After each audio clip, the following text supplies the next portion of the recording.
Buenos días, ¿cómo le va a mis remolones y remolonas de Psicología en Educación?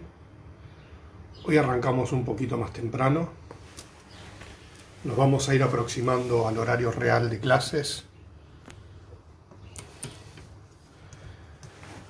Espero que estén pasando una muy linda pandemia, que estén respetando la cuarentena, el aislamiento preventivo obligatorio. Acá me dicen, bueno, buenos días, nos vamos sumando, nos vamos moviendo, nos vamos poniendo cómodos, el matecito, quizás alguna facturita que sobró de la merienda de ayer.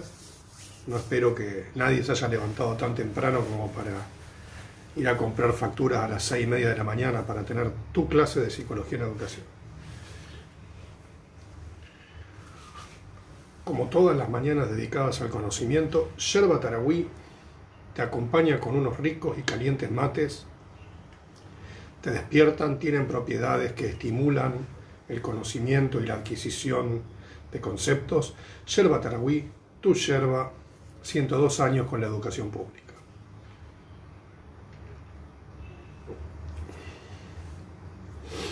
Bueno, en primer lugar quería pedirle disculpas, me acabo de dar cuenta que me olvidé de hacer la síntesis de la clase anterior, pero como vamos a seguir trabajando en esa misma dirección, ya no prometo, estimo que a la brevedad haré la síntesis de la clase anterior y de esta. Así que bueno, tomo un mate, se van sumando estudiantes a la clase. Bueno, vamos a acomodar esto, me parece chingueado.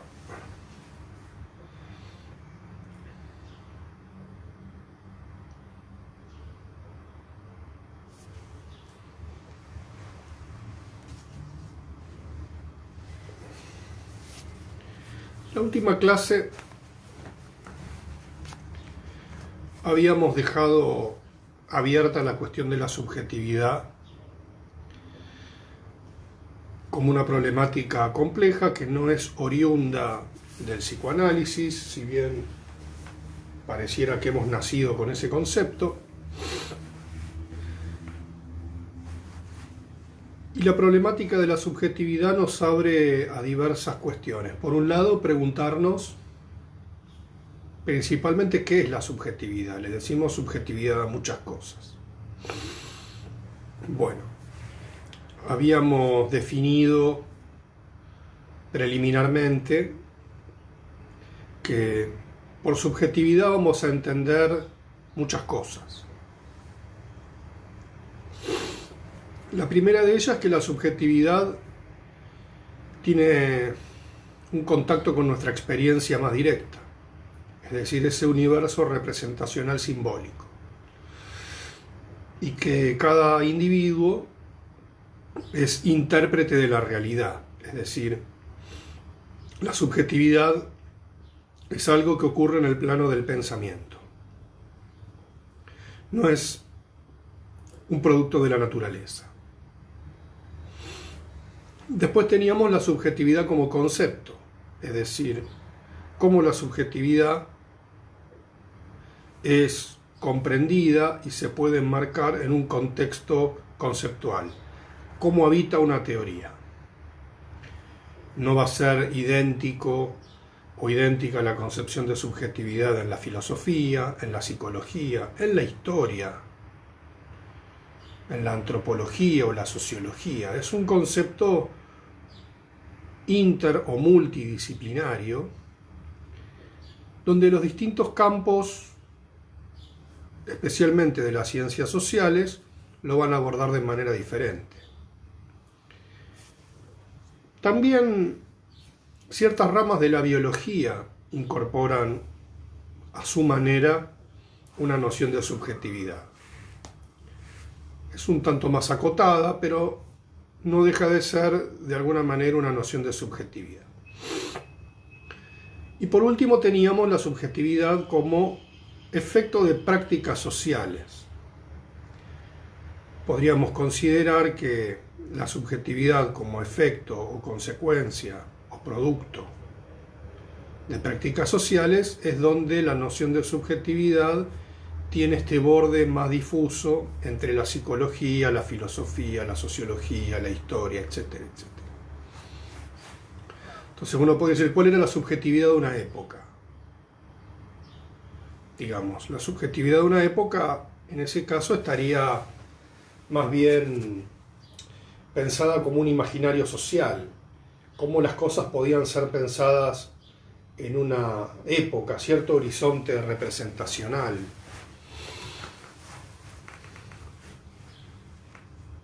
De algún modo, en otros campos podría pensarse de manera similar. En la filosofía, bueno, no es lo mismo el concepto de subjetividad en la antigua Grecia, en Descartes, en Kant, en Hegel, por ejemplo. No es igual. Bueno.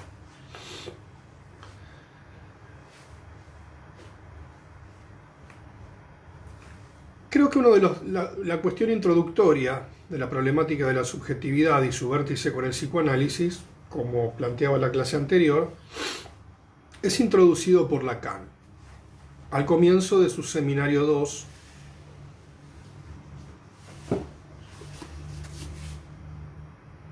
Aquí me acompaña el Jacques, polémico, para variar, pero en la clase presentación, psicología y metapsicología, el Jacques arma quilombo. Arma quilombo en el buen sentido. Yo les planteaba en la clase anterior esta suerte de jugada heideggeriana que hace Lacan al poner o al pretender poner al psicoanálisis y al psicoanálisis lacaniano por sobre la filosofía, por sobre la historia, a la vanguardia de las ciencias sociales. Este gesto es muy importante.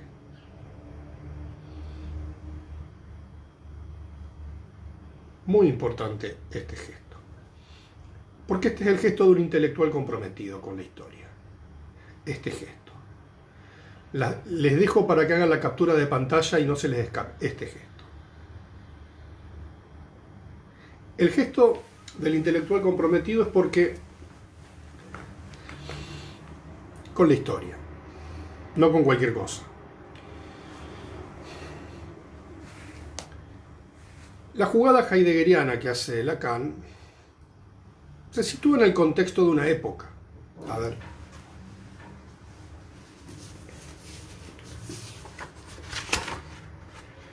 Estamos hablando de un seminario del año 1954.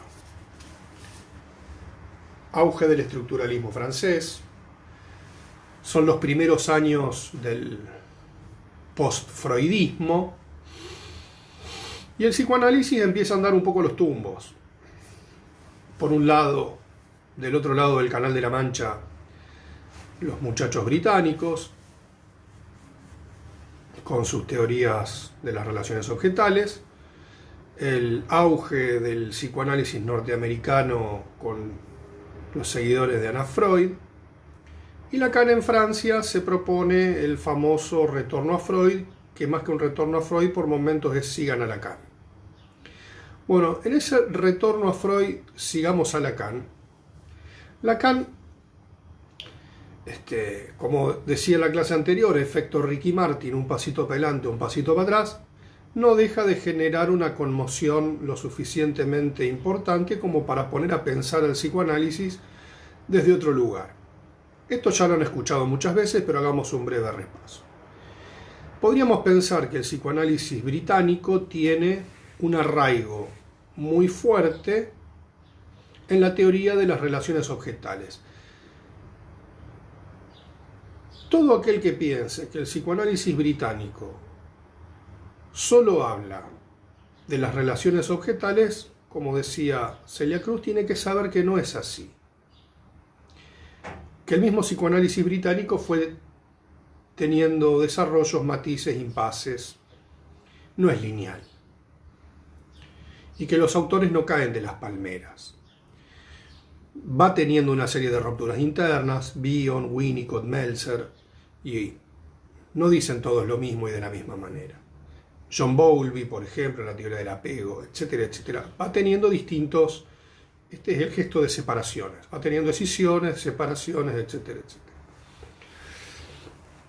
Pero hay una rama de la psicología que avanza sobre el psicoanálisis y el psicoanálisis sobre la psicología, donde preferentemente por ciertas tendencias, llamémosle norteamericanas, los vencedores, no nos olvidemos que la Francia está liberada hasta por ahí nomás de los vencedores, los franceses se sienten un poquito humillados porque los liberaron los ingleses, y los norteamericanos, ellos, estamos en los años posteriores al final de la Segunda Guerra Mundial, Plan Marshall, etcétera, etcétera. Bueno, Lacan busca cierta, llamémosle, soberanía teórica en el concepto, en los conceptos psicoanalíticos. Entonces, una idea que empieza a imponerse desde el lado, sobre todo, de la psicología psicoanálisis norteamericano, este es un borde bastante difuso, no es tan así como contamos la historia acá. Estados Unidos tiene un desarrollo del psicoanálisis bastante profundo, no como por ahí se lo intenta simplificar aquí, pero a raíz de los desarrollos de Lowenstein, que fue un analista de Lacan, aparece esta idea de un correlato del yo con la adaptación. El concepto que entra en una fuerte polémica es la noción de adaptación. El último Freud, que pone el acento en el yo, segunda tópica, es un Freud que, a partir de la continuidad que le da su hija Anna Freud a la teoría, ha sido estigmatizada como una autora que impulsa el psicoanálisis a una fuerte pedagogización y a la idea de un yo o de la instancia yoica como una instancia que persigue fines adaptativos. Esto se presta a la polémica, pero Lacan lo que va a cuestionar fuertemente es que en la medida de que estamos hablando de un sujeto del inconsciente, vamos a seguir las miguitas de pan, el camino de las miguitas de pan que deja Lacan, esa adaptación es estallada y que el yo no sigue fines adaptativos, sino que está sujeto al inconsciente. Y este inconsciente es un inconsciente del orden de la desadaptación. Esta idea aparecerá muchos años después, retomada por Sylvia Bleichmer, sin tanta vinculación con la obra de Lacan, pero creo que Lacan en esto tiene un pasito para adelante, siguiendo con la metáfora del cantante puertorriqueño. Este pasito para adelante es cuestionar fuertemente esta correlación del yo con la adaptación. Es decir, en la medida de que hay un individuo atravesado por pulsiones y que estas pulsiones, aquí ya me pongo un poco más freudiano, vamos a una raíz fuertemente freudiana, y que la pulsión es irreductible, es ineducable, sino que en todo caso se reprime y esa pulsión persiste en lo inconsciente, el inconsciente no contiene elementos adaptacionales, adaptativos, y que esta teoría del apuntalamiento, en donde el apuntalamiento, la pulsión, busca satisfacer en primer momento una necesidad biológica, esta instancia se corrompe, que no sigue el camino de la adaptación. Ahora, ¿por qué es importante señalar esto? Porque no podríamos poner, desde la perspectiva de Lacan, nunca, jamás, como dicen en las viejas telenovelas, jamás, nunca, al psicoanálisis en correlación con la educación.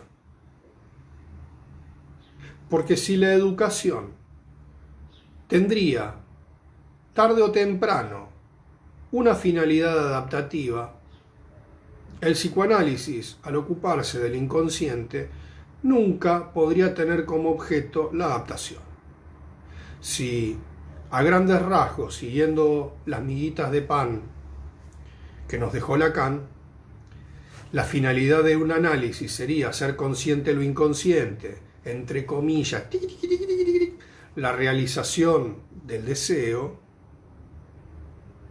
este deseo no tiene fines adaptativos, tiene fines vinculados a lo pulsional, a la realización o a cierta realización de lo pulsional. Ahora, esa realización de lo pulsional no puede satisfacerse directamente porque estaríamos poniendo en el plano social las pulsiones parciales. Bueno, hay cosas que no voy a decir porque van a quedar filmadas y no quedan muy decorosas. Y uno nunca sabe quién va a escuchar esto. Pero, siguiendo esta idea, las pulsiones parciales no serían muy gratas. Imagínese la cena de Navidad y la gente pone las pulsiones parciales arriba de la mesa al lado del pan dulce. No queda bien. Hay gente que lo hace. Yo sé que están pensando en un tío, en una tía, en un hermano, primo o en algún amigo desagradable. Pero la gente no anda con las pulsiones parciales por lo general. Bueno, los tiempos han cambiado, pero arriba de la mesa. Al lado del pan dulce y de la sidra uno pone las pulsiones parciales. Eso no queda bien. Bueno, Lacan entonces introduce esta idea de un yo siguiendo este cuestionamiento a Descartes, o por lo menos a los desarrollos post-cartesianos de una correlación directa entre el yo, subjetividad, yo y adaptación. Lo que va a plantear, podríamos decir, a partir de Lacan, es que la subjetividad no persigue en sí misma un fin adaptativo, sino que lo hace estallar. Estalla. Me gustó. Mis onomatopeyas me están gustando. En cualquier momento vengo a hacer un show de títeres acá al teórico.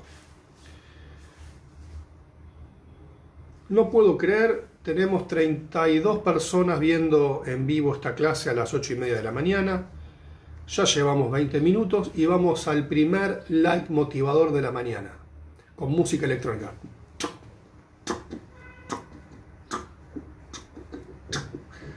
Quiero ver cómo los likes suben al cielo, con caritas y emoticones y todo tipo de mensajes motivadores.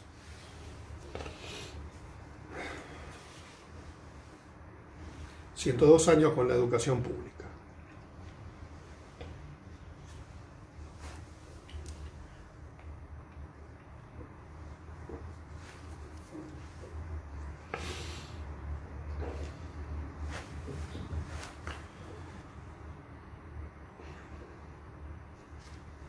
Otro más.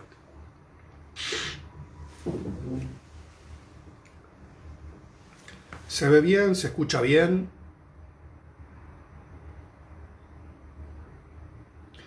Sí veo los comentarios hoy porque no toqué ningún botón. Así que si alguien es tan amable de poner mínimamente un... ¿Se escucha bien? Bien. Seguimos. Entonces veíamos cómo en este primer punto, ¿no? La subjetividad como algo que nos presenta un campo de experiencia. Directamente lo dejamos rápidamente de lado porque lo aceptamos como un existente. El problema va a empezar a partir de cómo entendemos la noción de subjetividad desde distintos campos teóricos. Una buena primer pregunta que nos hacemos, y en esto creo que Lacan va por el camino correcto, es pensar si la subjetividad tiene una correlación directa con la adaptación. Esto está lejos de ser una apología de la desadaptación o de los inadaptados. Es decir, toda persona necesita para la vida algún grado de adaptación. Los inadaptados de siempre. Qué mal que le hacen al fútbol los inadaptados de siempre. Se cuelgan del alambrado, tiran objetos contundentes, salivan a la hinchada rival y a los jugadores, insultan al referee, insultan a sus propios jugadores, lanzan objetos contundentes, se roban las banderas de la otra hinchada. Bueno, los inadaptados de siempre que le hacen muy mal al fútbol. No estamos defendiendo a esa gente porque queremos el fútbol, queremos que vuelvan las hinchadas visitantes. Por lo tanto, esta problemática de la subjetividad es inherente al fútbol y las hinchadas se lo están preguntando en este momento. Los chicos de la Barra Brava de la Ferrere, ustedes, ¿qué piensan del concepto de subjetividad? Y ustedes, la Barra Brava de Chacarita, ¿qué piensan del concepto de subjetividad? Bueno, entonces empiezan a volar objetos contundentes porque el debate es acalorado, como ustedes notarán. Hoy estoy a full esta mañana. Se ve que levantarme temprano no me hace bien. Bueno, siguiendo con esta idea, es hasta qué punto la subjetividad tiene como objeto la adaptación humana. Ahora bien, esto nos confronta, este es el signo de, acá hay un tema a atender, esto nos confronta con la idea entre instinto y subjetividad. Instinto y subjetividad. Lo innato y lo adquirido. Innato, adquirido. Instinto y subjetividad. Innato y adquirido. Esto es un juego de coordinación que estoy intentando instalar. Esto es porque la gente de Canal Encuentro me está boicoteando y no me pone los cartelitos y no me hace los efectos especiales que le hacen a José Pablo Feynman. Me siento discriminado por esto. El instinto, inherente a toda especie viviente, se caracteriza por ese orden de la repetición y la reiteración. Freud mismo puede retomar este debate más allá del principio del placer en torno a la idea de la pulsión de muerte, esta suerte de repetición que hace un círculo concéntrico hasta bajar la tensión a cero. Es una idea presente en Freud, la idea del instinto. La pulsión freudiana, el eros, el trabajo del eros, es copado el eros, me gusta, como me gusta el eros, se expande. Si el instinto tiende a reducir a cero, llamémosle cierta actividad tanática del aparato psíquico, el eros se expande, intenta enriquecer su vida erógena. Bien, ahora, esta idea con respecto a la subjetividad es sumamente importante, porque si estamos hablando de subjetividad, es decir, ese universo representacional, la pregunta que sigue, y que para nosotros es muy importante, viene en torno a la inteligencia humana. Si la inteligencia tiene como fin la adaptación, la mantención de la vida, o también de algún modo la inteligencia humana es tomada por los caminos de la desadaptación.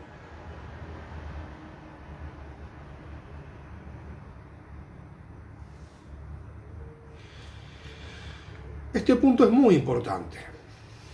Si hablamos de esta tensión inherente al orden de la subjetividad, si la subjetividad humana está en correlación con la adaptación o está en correlación con ese estallido de lo adaptativo y esos nuevos fines propios de la misma subjetividad. Traduzcámoslos a un lenguaje metapsicológico. Si la subjetividad, para decirlo rápido, habita la instancia psíquica del yo, porque no puede haber subjetividad sin un yo lo suficientemente constituido. Esto lo vamos a explicar más adelante en las próximas temporadas. Esto es como Breaking Bad, que primero viene lo último, después viene lo primero y así sucesivamente. Tienen que ver todas las temporadas del Teórico, próximamente en Netflix. Mi representante está arreglando todo esto. Nos preguntamos si la inteligencia, Sherbat-Arawi, está o no en correlación con lo adaptativo. Esta pregunta es muy importante porque históricamente la pedagogía ha tomado la inteligencia por el camino de la adaptación. No directamente, esto también se presta a cierta polémica, pero esta idea de un yo de la adaptación, de un yo en correlación con las funciones de mantención de la vida, probablemente tenga su fundamento, su base, en una dimensión fuertemente biopolítica. Es decir, el principio de mantención de la vida, como vida biológica, mantenernos vivos, es un mandato cultural, principalmente. No siempre y no en toda época, la mantención de la vida ha sido una prioridad. Voy a dar algunos ejemplos.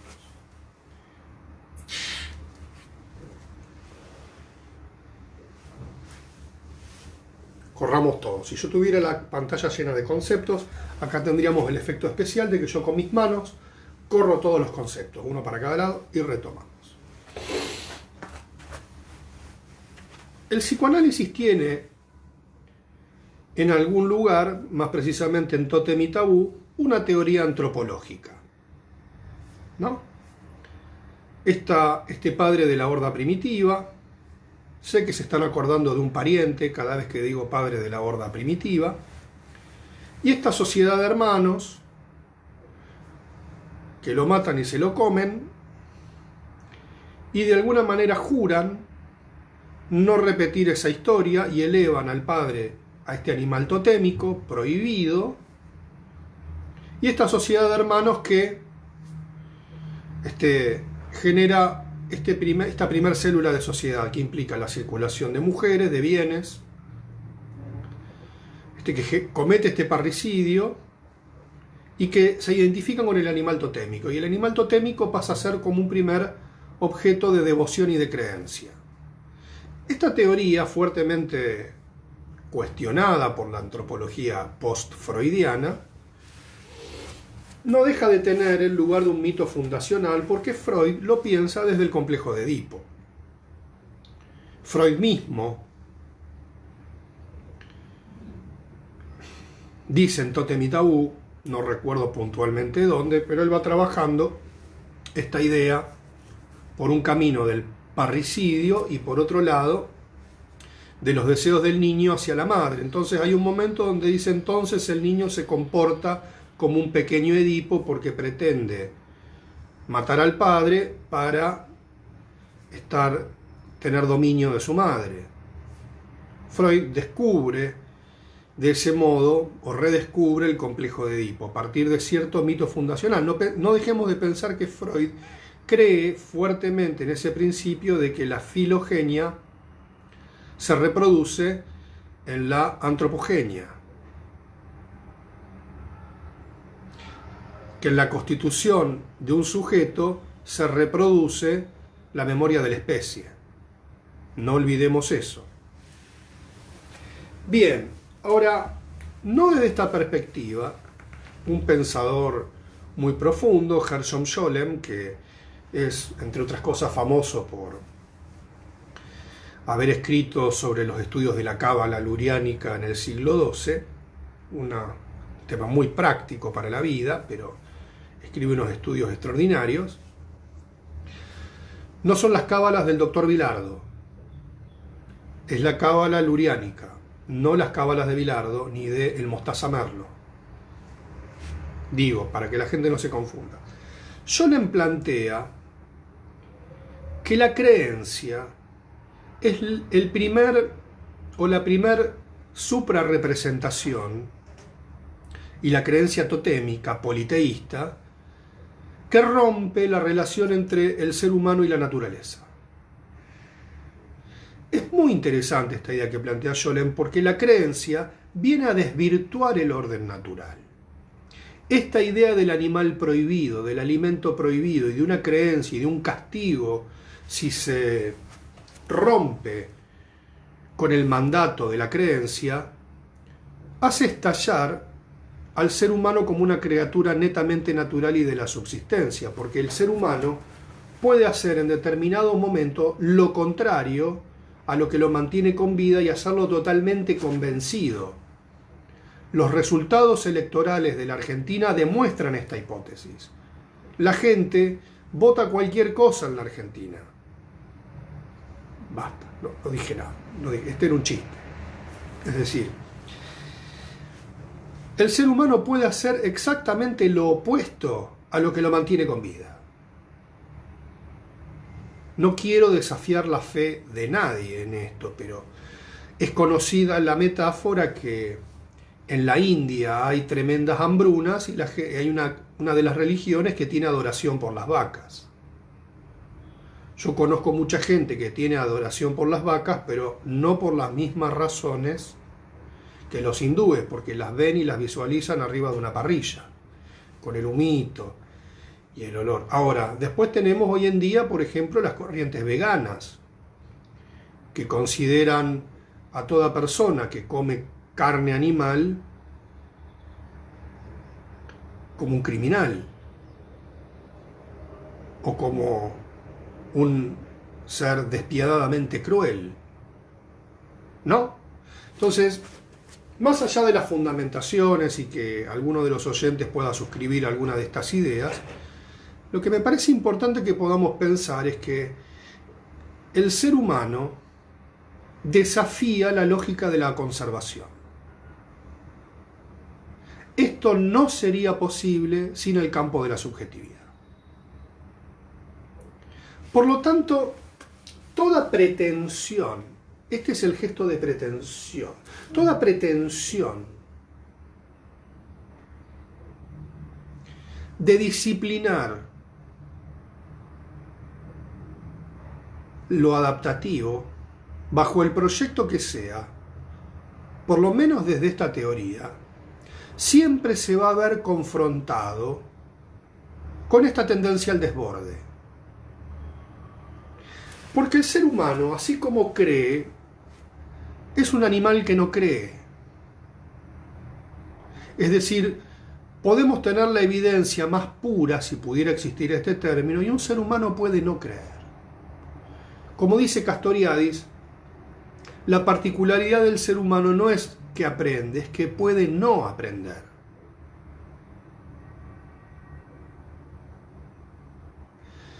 Esta es una tensión inherente a la subjetividad. O sea, no quiere decir que si alguien no aprende nada está todo bien, no. Es una tensión, es un campo, no me gusta decir contradicciones, sino de tensiones. La subjetividad admite esta paradoja. Ahí me gustó. Me gustó. La subjetividad admite esta paradoja, admite este juego paradojal. Que al mismo tiempo que el ser humano lucha por la vida, destruye la vida.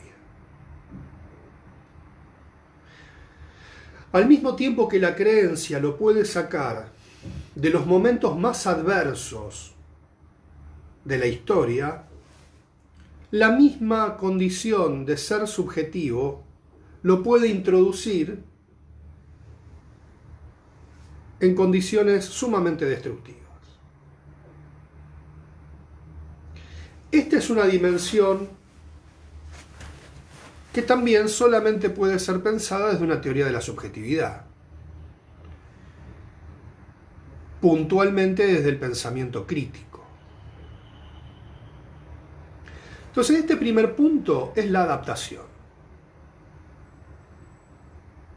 la mantención de la vida. Si la mantención de la vida es una finalidad en sí misma, la bibliografía más específica y profunda de alguna manera así lo muestra. Para citar uno de ellos, podría ir, por ejemplo, a la serie Vikingos, una serie muy interesante. Yo me estoy dejando el look vikingo, me voy a comprar un gorro así a lo Olaf, no hagan chistes con eso, un hacha, y así voy a ir a dar clases a la facultad. Un docente vikingo. Vamos a rendirle culto al Valhalla, donde los docentes seguimos dando teóricos una vez que nos jubilamos, una especie de Valhalla de profesores. Y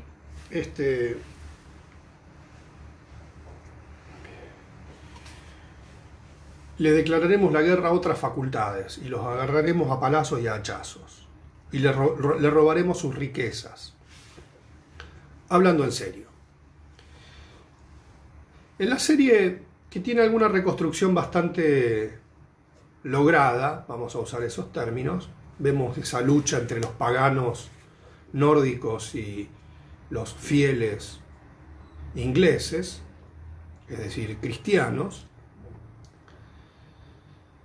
Los vikingos tienen un ritual que les asegura el éxito en la batalla, que a mí me pareció muy interesante, lo muestra en la serie, donde uno se sacrifica a los dioses por el éxito del clan. Es una escena bastante sangrienta, y la persona muere feliz, porque va a estar junto a los dioses y va a ir al Valhalla, le dan la espadita, le abren el cogote, cae, muere. Incluso en la última temporada, cuando muere la heroína, ¿no es cierto?, dice, ¿quién quiere acompañar a la Gerta al Valhalla? Y se ofrecen un montón. O sea, eso en la Argentina no pasaría nunca. Alguien empujaría a alguien y lo mandaría al Valhalla, bueno, no importa. Es decir, esta idea está fuertemente atravesada por el orden de la cultura y por las representaciones culturales. Esta tendencia actual a, vamos a usar una palabra preliminar, a sobreevaluar la vida, sobrevalorar la subsistencia, es una noción fuertemente biopolítica, la mantención de la vida. Una medida como la que estamos atravesando no podría ser pensada si no estaría esta dimensión puesta en juego. Y a la vez jurídicamente sostenida, el derecho a la vida. El Estado debe garantizarnos el derecho a la vida, la salud, la seguridad, la educación. No sé si se entiende. Bien. En otras sociedades no sería así. Ahora fíjense, Darwin diría, entre comillas, que una pandemia sería una fase más de la selección natural de las especies. Los más fuertes quedan, los más débiles se van. Ahora, en una sociedad religiosa no darwinista, al contrario dirían, Dios se lleva a los mejores y deja a los peores, porque estaría en el orden de la creencia. ¿Por qué hago estos planteos? Porque quiero mostrarles o desnaturalizar la idea de lo adaptativo como una categoría principal, sino que es una construcción sociocultural. Es una construcción de época, fuertemente atravesada por lo biopolítico.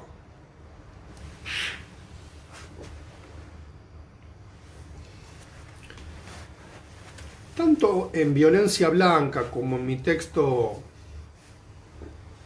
esperen que lo busque, nunca me acuerdo el nombre, Pensamiento e inteligencia en la teoría de la subjetividad, vamos a encontrar esta tensión entre lo adaptativo y aquello que hace estallar el orden adaptacional. Y la noción de inteligencia, en este punto, es clave.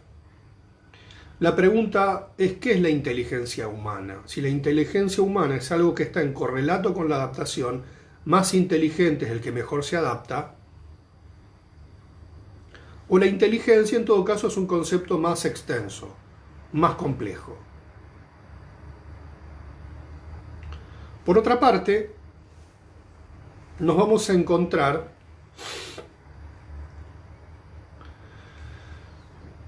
con esta idea entre lo innato y lo adquirido. Si la inteligencia es innata, se nace inteligente y es algo que tiene un desarrollo lineal, o la inteligencia es algo que entra en diálogo, en interpenetración, llamémoslo así, con las producciones de la cultura. Bueno, Sylvia Schlemenson abre su texto con esta pregunta, entre lo innato y lo adquirido. Otro texto, como el de Sylvia Bleichmar, Aportes psicoanalíticos para la problemática cognitiva, también inaugura esta pregunta. La inteligencia entre lo innato y lo adquirido. Y posteriormente trabajará esta noción de estallido de lo autoconservativo. En Freud, que no es ajeno a esta tensión, él planteará tempranamente, alrededor del año 1910 y de los textos del 14, esta distinción entre pulsiones autoconservativas y pulsiones sexuales o pulsiones de objeto. Esta tensión va a estar presente tanto en Pulsiones y sus destinos, en Introducción del narcisismo, la metapsicología del 14, y será retomada especialmente en la segunda tópica. Podemos más adelante entrar puntualmente en estos temas en la próxima temporada del teórico. La otra cuestión que va a entrar en juego y que introduce Bleichmar es una distinción, que es una construcción de la autora, entre lo que ella llamará lo autoconservativo de lo autopreservativo. Autoconservativo de lo autopreservativo. Estas dos dimensiones que introduce Bleichmar, yo creo que están mencionadas en Violencia Blanca y en el texto que les mencioné recientemente. Disculpen la omisión. Pensamiento e inteligencia y las teorías de la subjetividad. Como cierto campo representacional que es inherente al yo, a partir de funciones que el yo tiene a su cargo. Digamos, el yo tiene a su cargo la función de ciertas continuidades, ciertas proyecciones. El yo se proyecta. Digamos, el tiempo yoico es un tiempo en el que el yo se proyecta. ¿Qué voy a hacer dentro de 10 minutos? El yo siempre se está proyectando. A las 12 voy a almorzar y después voy a ir a trabajar. Bien, el yo tiene a su cargo las funciones autoconservativas y autopreservativas. Vale decir, tiene a su cargo el mantenerse con vida biológica, y que estas funciones para Bleichmar no son funciones innatas, sino que son funciones adquiridas secundariamente. Y la otra es la función autopreservativa, que es la vida identitaria. Aquello que dice que yo soy yo y que estabiliza, para decirlo rápido, mis valores de autoestima. Lo que me hace sentirme valioso como persona es mi vida identitaria. Si yo, por ejemplo, por dar un ejemplo,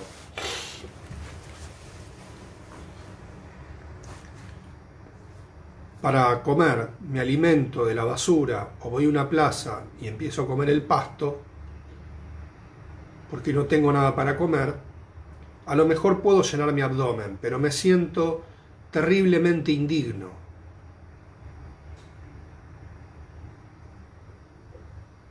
La dignidad de un ser humano, diría Bleichmar, se juega en el eje de lo autopreservativo. Y una persona que no puede mantener sus valores, llamémosle así, identitarios, puede llegar a pensar que es mejor no vivir que vivir.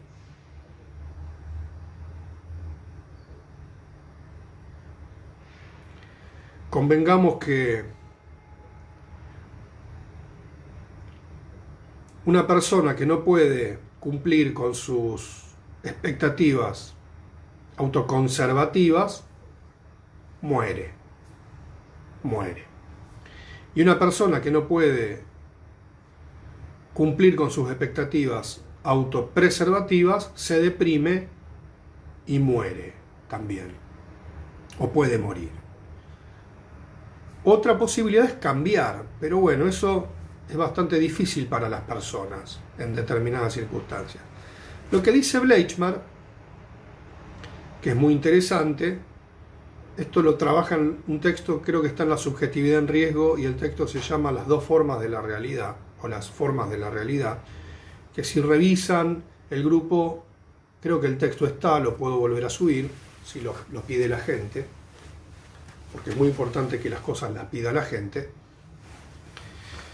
Marquen en su celular 0800 texto de Bleichmar y le sale 150 pesos el llamado, y eso va a una obra de beneficencia para mí, me beneficia a mí. Es broma esto, es broma, porque ya veo que esto sale y dicen que yo cobro por esto. No, era un chiste, lo aclaro. No sé qué estaba diciendo, me perdí. Que en condiciones normales, habituales, lo autoconservativo y lo autopreservativo, uno entra en correlación con el otro, pero en determinados momentos y bajo ciertas circunstancias, lo autoconservativo y lo autopreservativo pueden entrar en conflicto. Si yo, para mantenerme con vida, tengo que hacer algo que me resulta aberrante, tengo un conflicto importante. Por otra parte, lo autoconservativo en el ser humano también se pone en tensión, porque el ser humano puede dar la vida por cosas, o puede creer, o puede considerar, o tener ciertos vínculos que ponen en riesgo su vida biológica. Para ser no muy extenso en esto, los famosos actos heroicos. Alguien que da la vida por el otro, por amor, amor fraternal, amor filial, amor sexual, da la vida por el otro. DiCaprio en Titanic, por ejemplo. Qué bueno que era DiCaprio en Titanic, él hacía todo por ella. Qué buen muchacho, para tenerlo de yerno. Bueno, ahí tenemos una escena. Me emocioné. Me acordé de Titanic y me emocioné. Y me sale esa musiquita de Titanic y era así. ¿Cuántos memes hicieron con esa escena de la proa? Bueno, para ir finalizando la clase de hoy, vamos a rescatar algunas ideas que son importantes para poder pensar el concepto de inteligencia humana. Existen otros tipos de inteligencia que no son la humana, la inteligencia animal, la inteligencia artificial. Ahora, la inteligencia humana es una inteligencia, por lo menos si seguimos estas teorías, que parte del estallido del autoconservativo. Esta es una condición de la inteligencia humana. Por lo tanto, la inteligencia humana no va a ser una inteligencia necesariamente definida en sus términos clásicos, como la mayor capacidad de resolución de una situación o de adaptación. La inteligencia humana, desde la perspectiva del texto que les mencioné varias veces y que me olvido el nombre y lo tengo que leer a cada rato, o de lo que plantea Sylvia Bleichmann en Pensamiento y Simbolización, su seminario, vamos a encontrar una definición de inteligencia relacionada con la capacidad de la psique de forjar representaciones, y que estas representaciones se van a someter a esta tensión entre lo autoconservativo y lo autopreservativo. Pero al mismo tiempo, la inteligencia va a estar producida por estas representaciones sociales. Los animales tienen escasas representaciones sociales. Yo tengo a mi perrita y adoro a mi perra. Algún día voy a dar clase con mi perrita al lado y ella va a opinar. Y yo creo que mi perra es una perra muy inteligente, pero tiene una inteligencia canina, no tiene una inteligencia humana. Hay momentos que parece humana por el contacto permanente que tiene con seres humanos, pero no tiene una inteligencia humana. Y a veces admiramos el amor del animal, del perro, precisamente porque no tiene esa inteligencia humana. No te traiciona, como todos ustedes. Perdón, me puse melancólico. El animal no tiene ese conflicto que tiene el ser humano con respecto al otro. No existe un perro paranoico, por ejemplo. Habrá un perro loco que muerde, pero no un perro paranoico.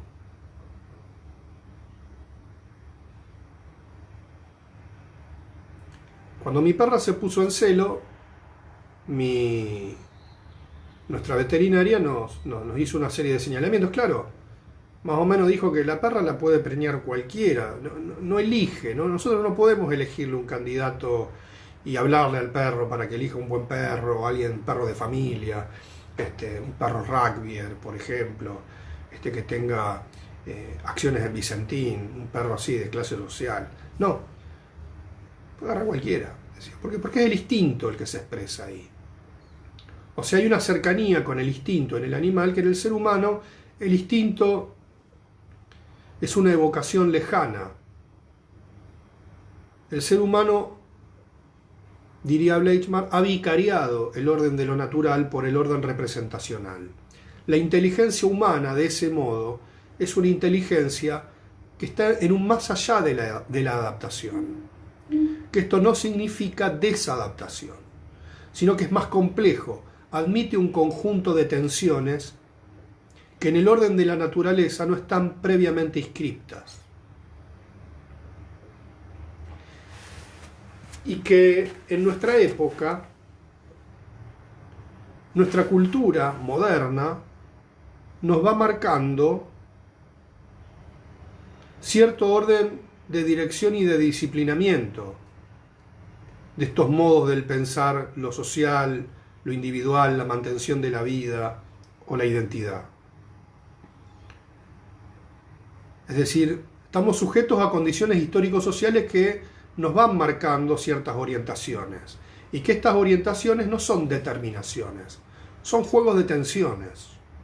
No sé si queda claro. Por lo tanto, esta idea que expreso es cómo ir pensando la inteligencia humana no desde la capacidad, y menos aún desde una capacidad innata.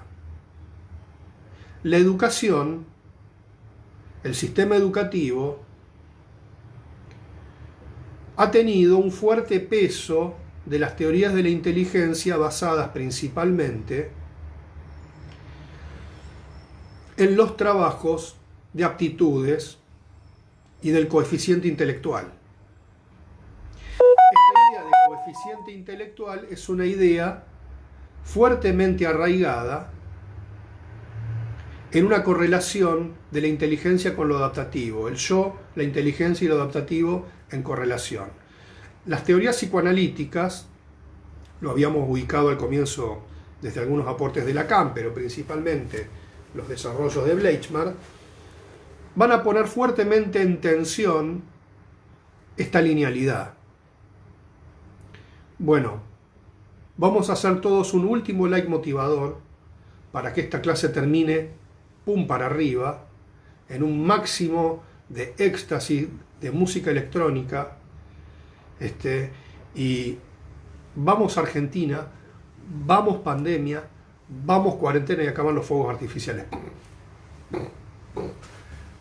Aquí Cosquín a triunfar y nos vemos la próxima.